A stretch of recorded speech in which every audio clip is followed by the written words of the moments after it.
কোথায় গেছিলে আদি তুমি? হাতে কি ওটা? এত ফুল তুমি তুলেছো? কি করবে? ঠাকুরকে ফুল দেবে? শিবশম্ভুকে? আর কাকে দেবে?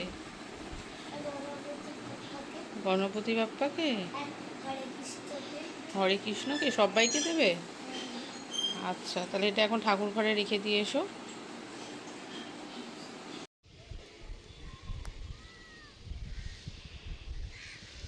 জানি না কতখানি বৃষ্টি হবে, কিন্তু মেঘ এসেছে আর হাওয়া বইছে। যা গরম পড়েছে, একটু আধটু বৃষ্টি না হলে মানে অস্বস্তি, প্রচণ্ড অস্বস্তি। আষাঢ় মাস হয়ে গেল, এখনও বৃষ্টির দেখা নেই। ভীষণভাবে হাওয়া উঠেছে, এখন বৃষ্টিটা পড়লে একটু শান্তি পাওয়া যাবে। আদে হবে কি না, নাকি এইভাবে হাওয়া দিয়েই ব্যাস হয়ে যাবে।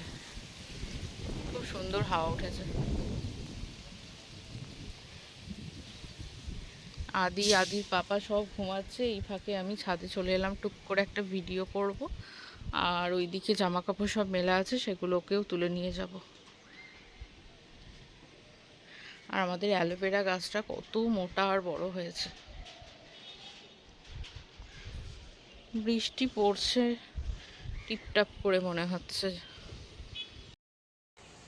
বৃষ্টি পড়ছে দু এক ফোঁটা করে, তো বৃষ্টিতে ভিজতে কার না ভালো লাগে, কিন্তু আমার ঠান্ডা লেগে যাওয়ার ধাত বলে আমি বৃষ্টিতে ভিজতে পারি না। তো এক দু ফোঁটা পড়তেই শুরু করেছে। এখন যদি ভালো করে হয়, সেটাই এখন হোক, ভালো হবে, একটু ঠান্ডা পড়বে।